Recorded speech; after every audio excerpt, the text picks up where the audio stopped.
मानव नेत्र जिस भाग पर किसी वस्तु का प्रतिबिंब बनाते हैं वह है।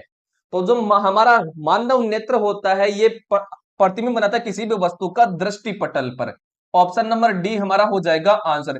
इसी दृष्टि पटल को रेटिना कहा जाता है। और रेटिना पर किसी भी वस्तु का जो प्रतिबिंब बनता है वो वास्तविक बनता है अर्थात रियल बनता है और उल्टा बनता है, उल्टा बनेगा।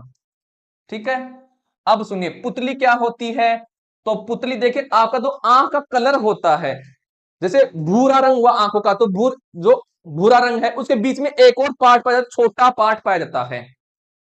उसे होकर के जो प्रकाश वो अंदर के जाता है उसको बोलते हैं क्या, पुतली बोला जाता है, जिसको इंग्लिश में बोलते हैं प्यूपिल। और परितरिका क्या होती है, जिसको इंग्लिश में बोलते हैं आयरिस। आयरिस क्या होती है, आंखों के रंग के लिए उत्तरदायी होती है। मतलब आंखों का जो ब्राउन भाग होता है, भूरा रंग होता है आंखों का, इसको भी बोलते हैं क्या, आयरिस बोला जाता है, परितारिका बोला जाता है।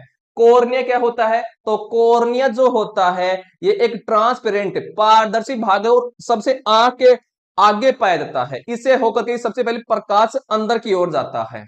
और जब भी किसी को आंख दान किया जाता है तो आंख का कॉर्निया भाग ही दान किया जाता है। ये बात आपको समझ में आ गई होगी।